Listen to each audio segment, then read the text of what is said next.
and I think it's fair to say that, there are some stereotypes. I think, in our industry, one thing we're really trying to do is go after that younger market. Insurance agents are typically kind of aging out right now. But I think the additional challenge to that is portraying and getting younger generations to understand the opportunity that is within this industry. I mean, myself, if I go back and I think about being in college, if somebody came up to me and said, "Hey, man, what do you think about selling insurance?"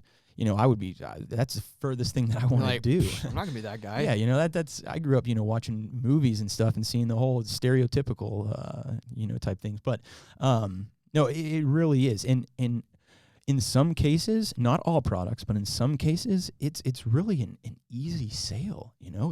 You're providing, if we're talking about Medicare, you're providing a service that typically costs clients $0 to maybe a low premium per month. And when you spin it that way, it's typically a little bit easier conversation, especially for a newer agent to kind of wrap their head around. Yeah. And also, since we're in the health and life industry, I'd say that industry is a little less stereotypical annoying than maybe like the property and casualty. Yeah. I think of Michael Scott and the mafia guy that he thought was in the mafia that said he needed insurance for his warehouse. Yeah. That's like your stereotypical, life and health. It's like, hey, you need life insurance.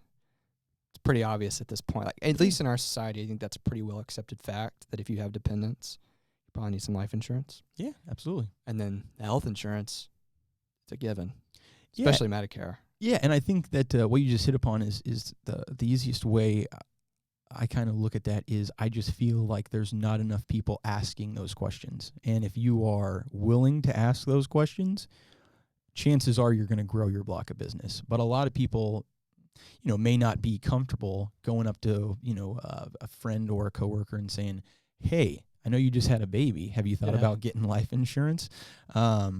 But, it's a huge opportunity, and not enough, agents are out there asking those additional questions. But hey, that's what we're here to do. And hopefully we're, training our agents to continue to do that and help, grow their business.